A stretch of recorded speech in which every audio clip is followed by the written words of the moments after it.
எல்லாம் தழுவும் அத்வைத்தம். நம்முடைய ஆதி ஆச்சாரியார், அதாவது சங்கராச்சாரிய பகவத் பாதார் அவர்கள் லோகத்தில் உபதேசம் பண்ணிய சித்தாந்தத்திற்கு அத்வைத்த சித்தாந்தம் என்று பெயர். அந்த அத்வைத்த சித்தாந்த சம்பந்தமாக ஆதி சங்கராச்சாரியார் அவர்களுக்கு முந்தியும் சில பெயர்கள் தத்துவ நூல்களை அனுக்கிரகம் பண்ணியிருக்கிறார்கள் என்று தெரிகிறது. ஆச்சாரியார் அவர்களுக்கு பிறகும் பல அத்வைத்த அனுபவிகள் தங்களுடைய ஸ்வானுபவத்தையும் உபனிஷத்துகளில் இருக்கும் உபதேசங்களையும் சேர்த்து வைத்து அநேக பிரபந்தங்கள் எழுதியிருக்கிறார்கள். பிறருக்கு தங்கள் அனுபவத்தை தெரிவிக்கிற முறையில் முடிந்த முடிவாகிய எல்லாம் ஒன்று என்ற தத்துவத்தில் பல புத்தகங்கள் இருக்கின்றன.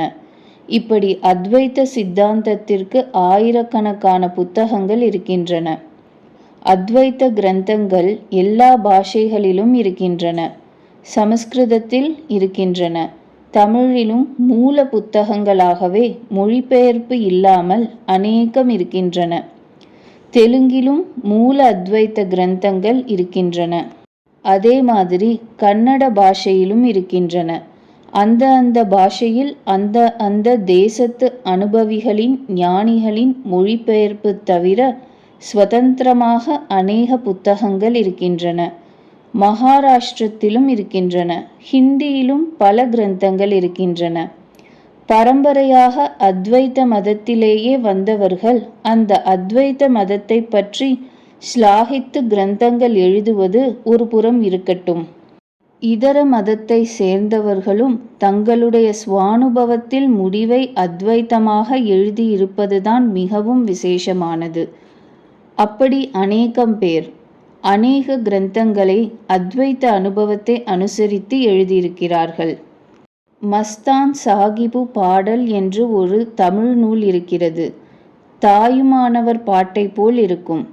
அத்வைத்த அனுபவத்தை தெரிவிக்கும் பாடல்கள் பல நிறைந்தது. தத்வராய சுவாமிகள் என்று ஒரு பெரியவர் இருந்தார். அவரை மாத்வர் என்று சொல்கிறார்கள். அவர் நிறைய தமிழிலே சசிவர்ண போதம், அக்ஞவதை பரணி முதலிய அநேக நூல்களை எழுதியிருக்கிறார். வேதநாயக்கம் பிள்ளை கிறிஸ்துவர், முனிசிப் உத்தியோகத்தில் இருந்தவர். ஆத்ம அனுபவ கிரந்தங்கள் பல எழுதியிருக்கிறார். சரித்திரமாக எழுதியிருந்தாலும் பாட்டாக எழுதியிருந்தாலும் அத்வைத்த தத்துவத்தை பல இடங்களில் கையாண்டிருக்கிறார். அவருடைய நூல்களில் நிறைய அத்வைத்த தத்துவம் பிரகாசிக்கிறது. சமீப காலத்தில் ஏ.வி. கோபாலாச்சாரியார் சில கிரந்தங்கள் எழுதியிருக்கிறார். தம்முடைய மரண காலம் வரையில் ஆத்ம சிந்தனை செய்து அத்வைத்த அனுபூதியை மேற்கொண்டார். அவர் காலமாகி 1 மாதம் கூட ஆகவில்லை என்று நினைக்கிறேன். இப்படி பரம்பரையாக அத்வைத்த சித்தாந்தத்திலே வருகிறவர்கள் அதை பற்றி எழுதியிருப்பதோடு வேறு மதங்களில் உள்ளவர்களும் தங்கள் நூல்களில் அத்வைத்த அனுபவத்தை வெளியிட்டிருக்கிறார்கள். பொதுவாக எல்லாருக்கும் நம் ஆதி ஆச்சாரியராகிய சங்கராச்சாரிய சுவாமிகள் என்றார் அவர்களிடத்தில் ஒரு தனி பிரேமை உண்டு. அநேகமாக எந்த மதஸ்தராக இருந்தாலும் ஒரு பிரேமையை அவர்களிடத்தில் வைத்திருக்கிறார்கள். அவர்கள் சொன்ன தத்துவத்திடத்திலும் ஒரு பிரேமை வைத்திருக்கிறார்கள். இது நான் பார்த்த அனுபவத்தில் தெரிந்தது. சண்டை போடுகிறவர்கள் கூட முதலிலே ஆச்சாரியார் அவர்களுடைய கிரந்தங்களை கண்டித்து சண்டை போடுவார்களே தவிர மற்ற மத கிரந்தங்களை சண்டைக்கு அதிகமாக எடுத்துக்கொள்வதில்லை. நம் தேசத்தில் இதுவரைக்கும் அநேக சித்தாந்தங்கள் இருக்கின்றன. மாத்வ சித்தாந்தம், ராமானுஜாச்சாரியார் சித்தாந்தம், சைவர்களின் சித்தாந்தம் என்று இருக்கின்றன.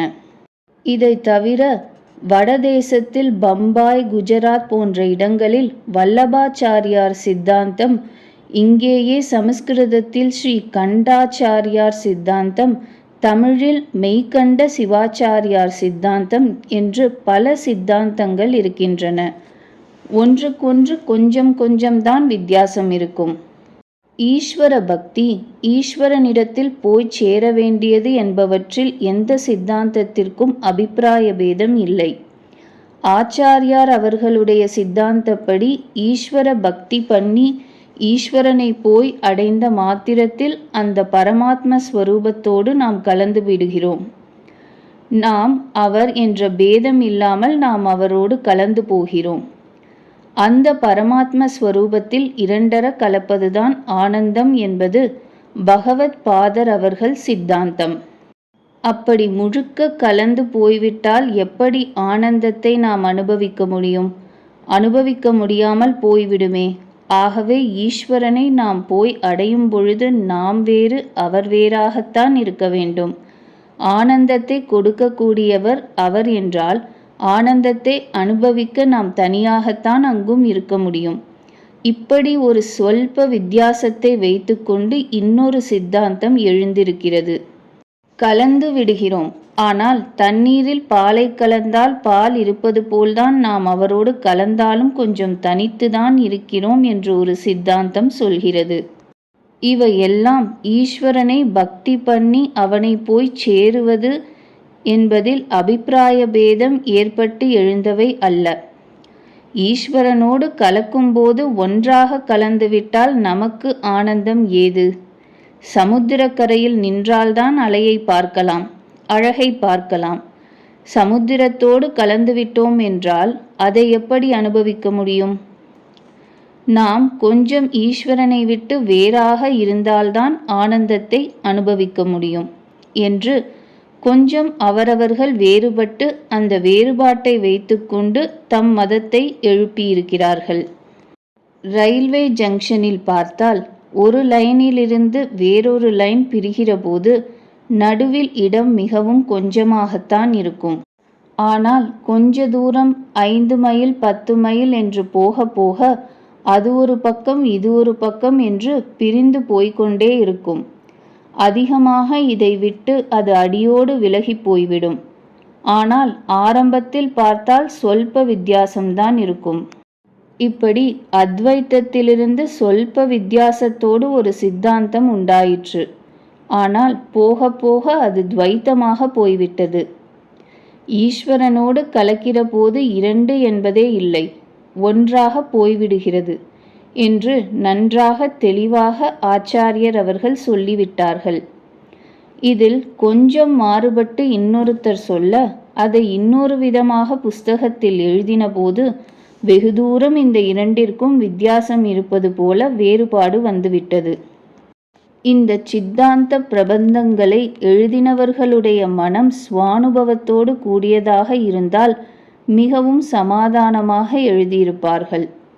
நம் மதம் என்ற வெறும் அறிவோடு கூடியதாக இருந்தால் ஆச்சாரியார் அவர்களை மிகவும் கண்டித்து அத்வைத்த மதத்திலிருந்து இந்த சித்தாந்தம் மிகவும் வேறுபட்டது என்று தோன்றும்படியாக கொஞ்சம் கடுமையாக எழுதியிருப்பார்கள்.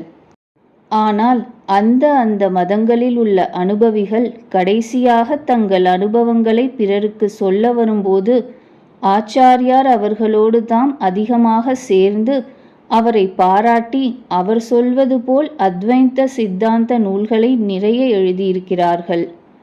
இதை எதற்காக சொல்ல வருகிறேன்?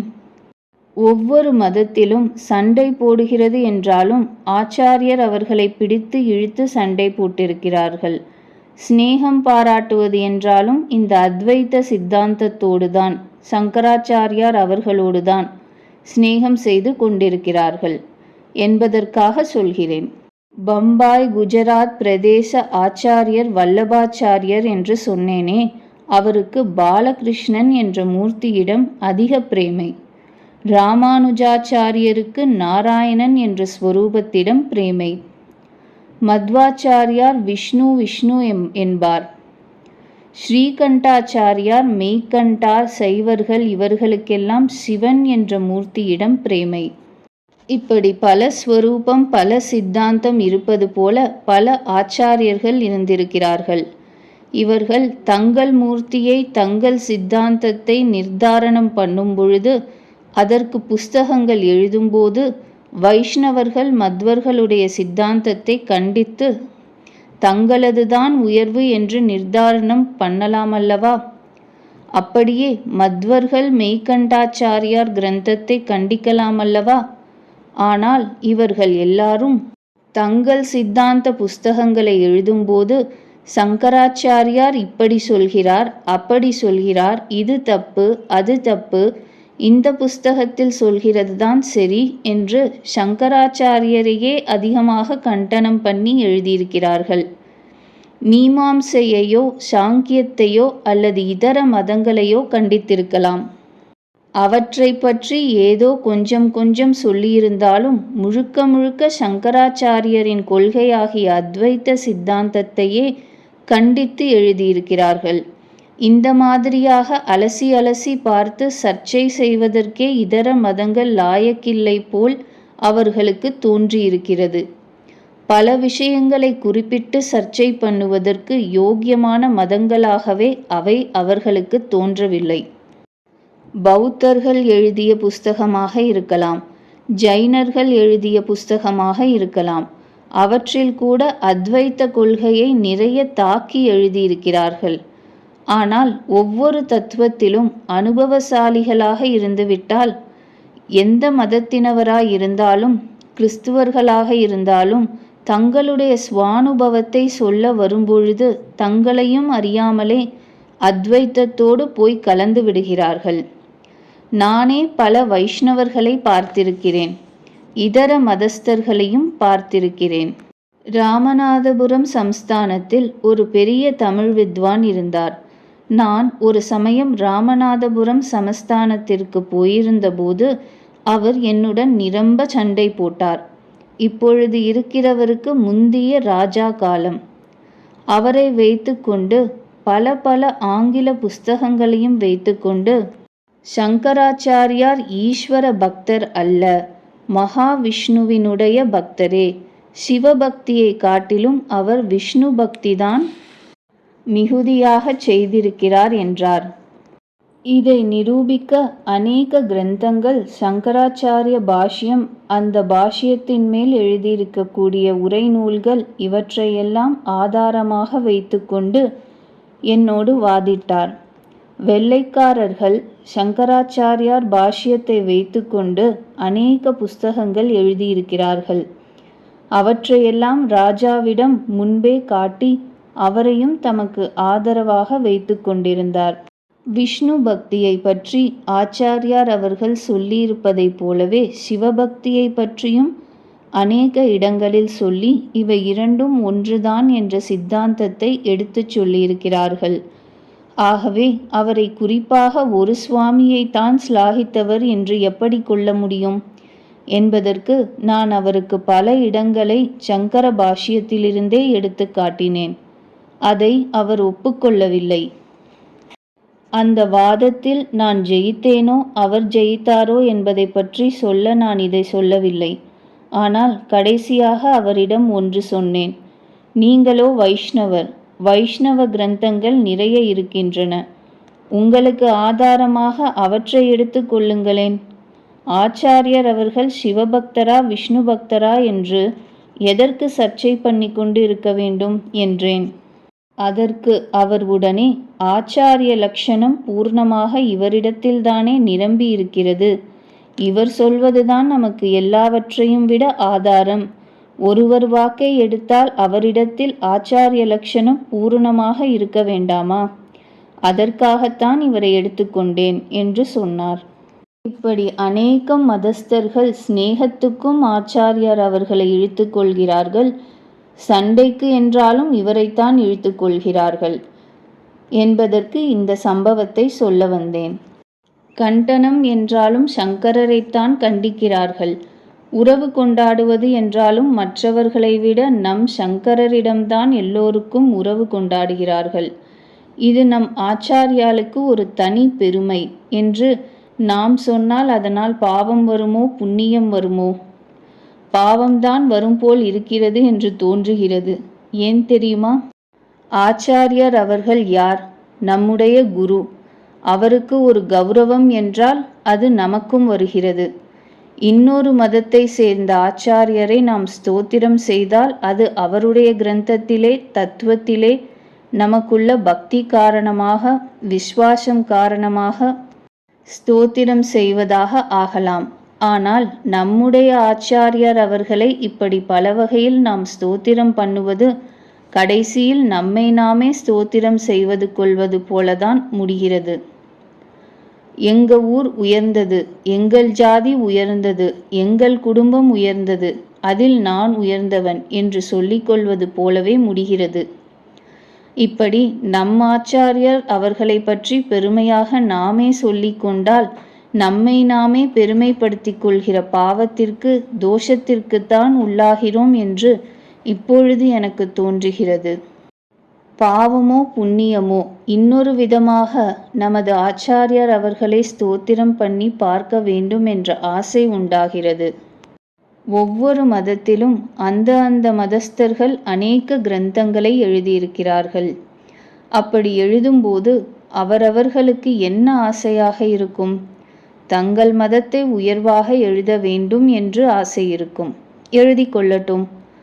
ஆனால் தங்கள் மதத்தை உயர்வாக எழுத வேண்டும் என்பதற்காக இதர மதங்களில் சொல்லப்பட்டிருக்கிற குறைபாடு என்ன, தப்பு என்ன என்று கண்டனம் பண்ணுவதுதான் அவர்கள் ஸ்வபாவம்.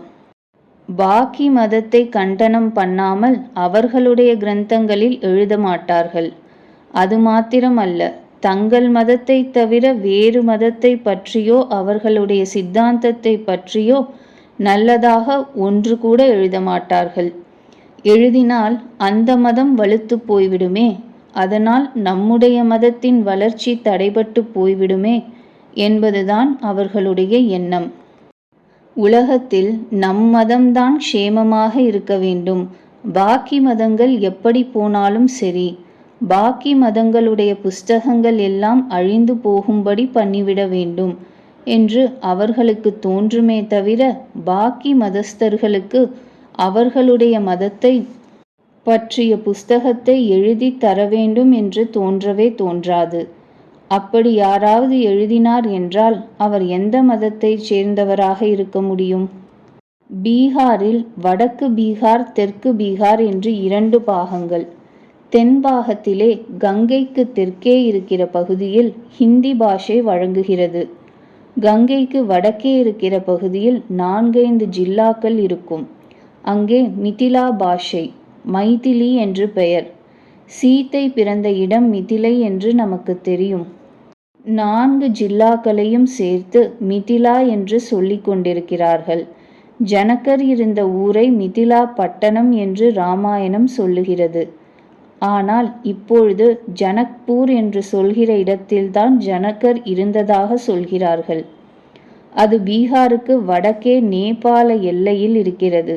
அதுதான் ஜனக மகாராஜா இருந்த மிதிலா பட்டணம் என்று சொல்கிறார்கள். தர்பங்கா, சம்பாரன், முசாபர்பூர் ஆகியவை எல்லாம் அந்த ஜில்லாக்களில்தான் சேர்ந்திருக்கின்றன. மிஸ்ரர்கள் என்று அந்த தேசத்தவர்களுக்கு பெயர். 1000 வருஷத்திற்கு முந்தி வாசஸ்பதி மிஸ்ரர் என்று ஒருவர் இருந்தார். அவருக்கு சகல சாஸ்திரமும் தெரியும். யோக சாஸ்திரத்தில் கரை கண்டவர். நியாய சாஸ்திரம் என்றால் அதிலும் கரை கண்டவர். வேதத்தினுடைய உபனிஷத பிரிவாகிய ஞான பிரிவை விசாரம் செய்யும் சாஸ்திரம் வேதாந்த சாஸ்திரம். அதிலேயே கர்மானுஷ்டானங்களை பற்றி விசாரிப்பது மீமாம்சை. இவை 2லும் அவர் கரை கண்டவர். இப்படி அவர் காலத்தில் அவருக்கு ஈடான யோகியதை உடையவர்கள் யாரும் இல்லை. பிரம்ம சூத்திரத்திற்கு அநேகம் பேர் பாஷ்யம் எழுதியிருக்கிறார்கள். அதற்கு ஆச்சாரியர் அவர்களும் ஒரு பாஷ்யம் எழுதியிருக்கிறார் என்று முன்பே சொல்லியிருக்கின்றேன் அல்லவா? பிரம்ம சூத்திரத்திற்கு ஆதி சங்கராச்சாரியார் எழுதின பாஷ்யம் இருக்கிறதே, அதற்கு அந்த வாசஸ்பதி மிஸ்ரர் வியாக்கியானம் எழுதியிருக்கிறார். வாசஸ்பத்தியம் என்று அதற்கு பெயர். சின்ன வயசிலேயே அந்த பெரிய வியாக்கியான புஸ்தகத்தை வாசஸ்பதி மிஸ்ரர் எழுத ஆரம்பித்து விட்டாராம்.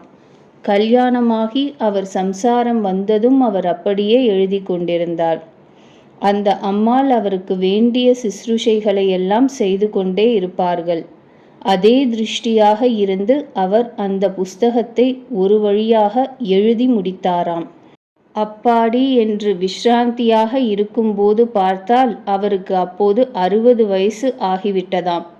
அவர் பத்தினிக்கு 50 வயசுக்கு மேல் ஆகிவிட்டது. இவரும் கிழவராகிவிட்டார். அந்த அம்மாளும் கிழவியாகிவிட்டாள். உங்களுக்கு புண்ணியத்தை அந்த புஸ்தகத்தை எழுதியே தேடிக்கொண்டு விட்டீர்கள்.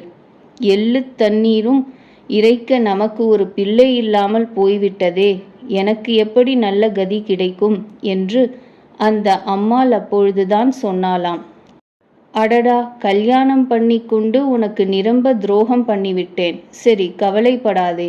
உன் பெயரையே இந்த புஸ்தகத்திற்கு வைத்து விடுகிறேன். தத்துவத்தை பற்றி விசாரிக்க வேண்டும் என்று இந்த புஸ்தகத்தை எடுக்கிறவர்கள் எல்லோரும் முதலில் உன்னை நினைக்கும்படியாக செய்து விடுகிறேன். அதனாலேயே உனக்கு நல்ல கதி கிடைத்துவிடும் என்று அவர் சொல்லி அந்த புஸ்தகத்திற்கு தன் பத்தினியின் பெயரையே வைத்தாராம். அந்த அம்மாள் பெயர் பாமதி. அதனாலேயே அந்த புஸ்தகத்திற்கு பாமதி என்றே பெயர் வைத்தார். எந்த மதஸ்தராக இருந்தாலும் சரி, தத்துவ விசாரணை செய்யும் கிரந்தம் எழுதுவது என்றால் சங்கராச்சாரியாருடைய பாஷ்யத்தை அப்படியே எழுதுகிறார்களோ இல்லையோ, பாமதியிலிருந்து பங்க்தி எடுத்து எழுதாமல் இருக்க மாட்டார்கள். அவ்வளவு உயர்ந்த புஸ்தகம் அது. அவர் அப்புறம் தன் காலத்தில் இருந்த ஒவ்வொரு மதத்திற்கும் புஸ்தகம் எந்தவிதமான பேதமும் இல்லாமல் எழுதி கொடுத்திருக்கிறார். அவர் மாதிரி பிற மதஸ்தர்களில் வேறு யாரும் பிற மதஸ்தர்களுக்கு ஒரு புஸ்தகம் கூட எழுதி கொடுத்ததாக தெரியவில்லை. இதுபோல வித்யாரண்யர் காலத்தில் சர்வ தர்ஷன சங்கிரகம் என்று ஒரு புஸ்தகம் தோன்றியது. அதில் உலகத்தில் அப்பொழுது இருந்த 20 சித்தாந்தங்களை பற்றி ஒன்று கூட விடாமல் அந்த சித்தாந்தத்தின் கொள்கை என்ன, தத்துவம் என்ன, அதில் உள்ள உயர்ந்த குணங்கள் எவை என்றும், சுவாமியே கிடையாது என்று ஒரு சித்தாந்தம் இருந்தாலும் கூட அதை பற்றியும் விவரமாக 2 பக்கம் 3 பக்கமாவது எழுதியிருக்கிறார்கள். எல்லா சித்தாந்த மதங்களையும் சேர்த்து எழுதப்பட்டிருக்கும் புஸ்தகம் அது ஒன்று. பிறகு 300 வருஷத்திற்கு முந்தி இருந்த அப்பைய தீக்ஷிதர் ஒவ்வொரு சித்தாந்தத்திற்கும் மாத்வர்களுக்கு, சைவர்களுக்கு, வைஷ்ணவர்களுக்கு என்று தனித்தனியாக ஒவ்வொரு புஸ்தகம் எழுதி கொடுத்திருக்கிறார். 1000 வருஷத்திற்கு முன்னாடியே இந்த மாதிரி வாசஸ்பதி மிஸ்ரர் எழுதி கொடுத்திருக்கிறார். இப்பொழுது 300 வருஷத்திற்கு முந்தி அப்பைய தீக்ஷிதர் நல்ல அத்வைத்தி, சிவபக்தர், விருப்பு வெறுப்பு இல்லாமல் தம் காலத்தில் இருந்த ஒவ்வொரு மதத்துக்கும் புஸ்தகம் எழுதி கொடுத்திருக்கிறார். இப்படி அவர் எழுதலாமா? இவர் மாதிரி பிற சித்தாந்தத்திற்கு எந்த ஆச்சாரியார் புஸ்தகம் எழுதி கொடுத்திருக்கிறார்? இவர் அத்வைத்தியாக இருந்தும் மாத்வர்களுக்கும், வைஷ்ணவர்களுக்கும், சைவர்களுக்கும் அவர்களுடைய சித்தாந்தத்தை உயர்த்தி பேசியே கிரந்தம் எழுதலாமா என்றால், இந்த மாதிரியே அவர் ஒரு கேள்வியை போட்டுக்கொண்டு தாம் எதற்காக எழுதினார் என்பதற்கு சமாதானம் சொல்லியிருக்கிறார். அத்வைத்தம்தான் தம்முடைய தத்துவம் என்பது வாஸ்தவம். அந்த நிலை நமக்கு ஈஸ்வரானுக்கிரகம் இல்லாமல் எப்படி கிடைக்கும்? ஈஸ்வரானுக்கிரகம் வேண்டுமென்றால் ஈஸ்வர பக்தி பண்ண வேண்டும். இந்த சித்தாந்தங்கள் எல்லாம் ஈஸ்வர பக்தியை பிரதானமாக கொண்டிருப்பதனால்தான் அந்த வழியில் போனால் ஈஸ்வரானுக்கிரகம் ஏற்பட்டு தானே அத்வைத்த நிலை உண்டாகும் என்பதற்காகத்தான் எழுதுகிறேன் என்று அவரே ஒரு கேள்வியையும் அதற்கு ஒரு பதிலையும் எழுதியிருக்கிறார்.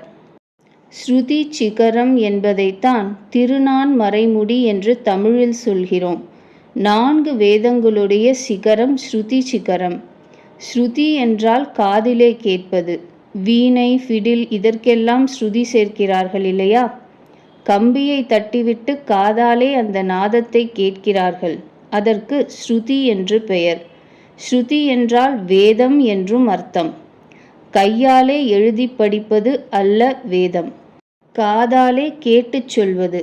அதனாலே ஸ்ருதி என்று அதற்கு பெயர் வந்தது.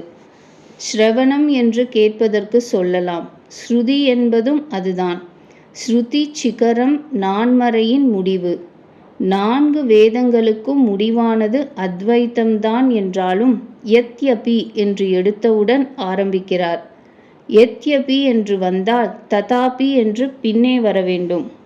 சிவ ஆகமங்கள், பஞ்சராத்திரம் என்ற ஆகமங்கள் எல்லாம் இருந்தாலும் விஷ்ணு புராணம், சிவபுராணம், அக்னி புராணம், வாயு புராணம், பாகவதம் இப்படி புராணங்கள் இருந்தாலும் எல்லாவற்றினுடைய முடிவும் அத்வைத்தம்தான். தர்மசாஸ்திரம், மனுஸ்மிருதி இவையெல்லாம் கடைசியில் அத்வைத்தம்தான் என்றாலும் மகாபாரதம் முதலிய இதிகாசங்கள் எல்லாவற்றின் முடிவும் அத்வைத்தம்தான் என்றாலும் ஆதி பிரபந்தங்கள் என்றால் சகல சாஸ்திரங்கள், சகல பிரபந்தங்களின் முடிவும் வைத்திய சாஸ்திரம், கிருஷி சாஸ்திரம் என்று எதை எடுத்துக்கொண்டாலும் முடிவு அத்வைத்தம்தான் என்று சொல்கிறார். இப்பொழுது வைத்திய சாஸ்திரம் என்றால் அந்த சாஸ்திரம் எதற்காக? சரீரம் திடமாக இருப்பதற்காக. இல்லாவிட்டால் என்ன? நோய் வரும். நோய் வந்தால் என்ன? ஒரு காரியமும் செய்ய முடியாது. சரீரம் எதற்காக திடமாக இருக்க வேண்டும்? இந்த உடம்பை கொடுத்தவன் பரமாத்மா. அதுதான் உண்மை. அந்த உண்மையை அறிந்து கொள்ள பல சாதனங்கள் பண்ண வேண்டும். உடம்பு திடமாக இருந்தால்தான் சாதனம் பண்ணலாம். உடம்பு திடமாக இருக்க நோய் வராமல் பாதுகாக்க வேண்டும். நோயிலிருந்து நம்மை காப்பாற்றும் சாஸ்திரம்தான் இது. இப்படி ஆயுர்வேதம் என்றால் அதுவும் கடைசியில் அத்வைத நிலையை அடைய உதவுகிறது. சங்கீதத்தினாலே மனம் லயமடையும். மனம் லயமடைய பழகினால் ஈஸ்வரனோடு கலக்கலாம். அதற்காகத்தான் இந்த சங்கீத சாஸ்திரம் என்று சொல்லலாம். கிருஷி சாஸ்திரம் உழவை பற்றி சொல்கிறது. பயிரிட்டால் தானியம் விளையும். தானியம் விளைந்தால் பஞ்சம் இல்லாமல் இருக்கலாம். பஞ்சம், வறுமை என்பது இல்லாமல் சந்தோஷமாக சாப்பாடு இருந்தால்தான் அமைதியாக ஆத்ம சிந்தனை பண்ண முடியும். ஆத்ம சிந்தனை பண்ணி எல்லாம் ஒன்று என்கின்ற உண்மையை அறிந்து கொண்டு ஈஸ்வரனோடு ஐக்கியமாகலாம். அதற்காகத்தான் இந்த கிருஷி சாஸ்திரம். இப்படி எல்லாம் முடிவில் ஈஸ்வரனோடு ஐக்கியமாவதற்கே உபகாரமாக இருக்கின்றன. ஆதி பிரபந்தங்கள் என்றால் சங்கீதம், விவசாயம், நாட்டியம், வைத்தியம் இவைதாம். இவை எல்லாமும் அத்வைத்தத்தில்தான் போய் முடிகின்றன. அத்வைத்த மதத்தில்தான் கௌடபாதர், பகவத்பாதர், சுரேஸ்வராச்சாரியார், வாசஸ்பதி மிஸ்ரர், வித்யாரண்யர் முதலிய அநேக ஆச்சாரிய ரத்தினங்கள் இருக்கின்றனர். மேலெழுந்த வாரியாக பார்த்தால் இந்த மதங்கள் ஒன்றோடு ஒன்று கலகம் விளைவிப்பது போல் தோன்றும். ஆழ்ந்து பார்க்கும் பொழுது எல்லாம் ஒன்று என்று கலகம் பண்ணாமல் இருப்பது தெரியும். எல்லாவற்றையும் ஒன்றாகச் சேர்த்து விமர்சித்து பார்த்தால் விஸ்ராந்தியாக இருக்கும். அப்படி ஒன்றாக பார்க்கும் பொழுது அத்வைத்த சித்தாந்தத்தை சார்ந்தே இருக்கும். எல்லா ஆச்சாரியர்களும் அதை அனுபவ முடிவில் கிரகித்திருக்கிறார்கள். இது நீல விளக்கு, இது பச்சை விளக்கு, இது டேப் ரெக்கார்டு என்றாலும் இவை எல்லாவற்றுக்குள்ளும் இருந்து வேலை செய்விப்பது மின்சாரம் என்ற ஒன்றுதான் என்பது போல எல்லா மூர்த்திகளிடத்திலும் வெளிப்பார்வைக்கு வேறுபாடு தோன்றினாலும் உள்ளே இருப்பது இந்த அத்வைத்த பரமான பொருள் ஒன்றுதான். நமக்குள் சண்டை இல்லை. அத்வைத்த நிலை நமக்கு வர ஈஸ்வர அனுக்கிரகம் வேண்டும். ஈஸ்வர அனுக்கிரகம் வேண்டுமென்றால் பக்தி வேண்டும். இவர்கள் எந்த நாமத்தில் எந்த மூர்த்தியை பக்தி பண்ணினாலும் எல்லா இடத்திலும் இந்த அத்வைத்த பரமான வஸ்து இருப்பதனால் அதன் அனுக்கிரக விசேஷத்தை எதிர்பார்த்து நான் இப்படி செய்கிறேன் என்று எழுதியிருக்கிறார். இப்படி பெரிய அத்வைத்திகளாக இருந்த மகான்கள்தாம் இதர சித்தாந்தங்களுக்கும் புஸ்தகங்கள் எழுதி கொடுத்திருக்கிறார்கள் என்று சொன்னால் அதுவும் நம்முடைய அகம்பாவத்தில்தான் முடிகிறது. வேறு மதஸ்தர்கள் யாரும் அப்படி செய்யவில்லை, நாமே அப்படி செய்தோம் என்று தற்பெருமையில்தான் இதுவும் போய் முடிகிறது. தற்பெருமையோ அகம்பாவமோ உண்மையில் அதை நினைத்து பார்க்கிற போது நமக்கு உண்டாகக்கூடாது. ஆச்சாரியர் அவர்களை நினைவுபடுத்தி கொள்ளும் பொழுது அவர்களுக்கு ஒரு விரிந்த மனோபாவம் இருக்கிறதே, அது நமக்கெல்லாம் வரவேண்டும். இன்னொரு மதஸ்தர்களிடம் நமக்கு விரோதம் இல்லை. அவர்கள் ஒன்று சொன்னால் அவர்களுடைய தத்துவம் என்ன என்று விசாரித்து அறிந்து கொள்ளலாம். நம்முடைய தத்துவத்தையும் அவர்கள் கேட்டால் சொல்வோம். இப்படி பரஸ்பரம் உதவி செய்து கொள்கிற மனோபாவம் நமக்கு நிறைய வர வேண்டும். சூத சம்ஹிதை என்று ஒரு புஸ்தகம் இருக்கிறது.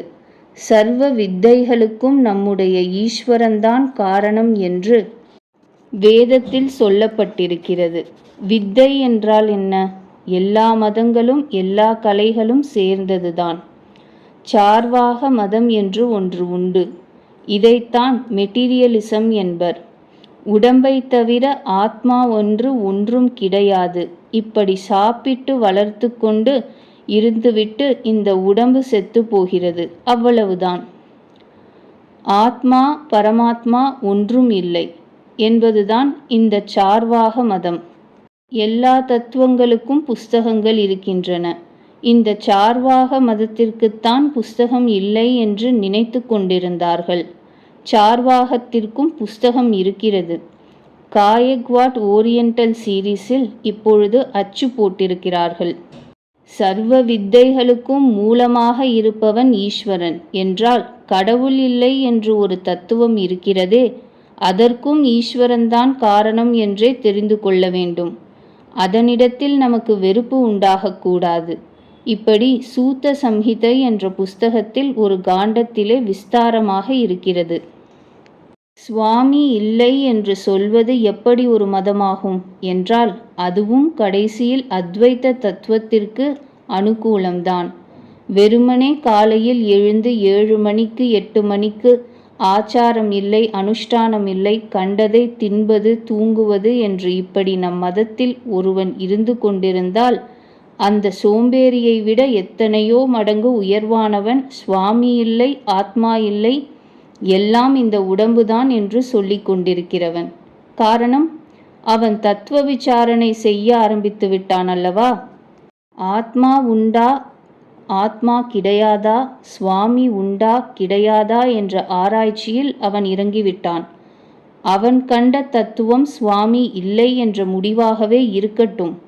அவன் ஒரு விசாரணையும் இல்லாமல் இருக்கின்ற சோம்பேறியை விட உத்கிருஷ்டமானவன்தான். சுவாமி இல்லை என்ற ஒரு படி வரைக்கும் வர அவன் தத்துவ ஆராய்ச்சி பண்ணியிருக்கிறான் அல்லவா? இன்னும் கொஞ்சம் உயர்ந்தால், அனுபவம் முதிர்ந்தால் அத்வைத்த உண்மையை அவன் அறிந்து கொண்டு விட முடியும். ஆகையால் எந்த மதமாக இருந்தாலும் அது ஒரு வழியில் நம்முடைய தத்துவ ஆராய்ச்சிக்கு அனுகூலமானதாகவே இருக்கும். நமக்கு எந்த மதத்தினிடமும் துவேஷம் உண்டாகக்கூடாது. 1000 வருஷங்களுக்கு முந்தி இருந்த ஆச்சாரியர், அவர்களிலிருந்து 200 வருஷங்களுக்கு முந்தி இருந்தவர்கள் வரையில் அதை நமக்கு காட்டியிருக்கிறார்கள்.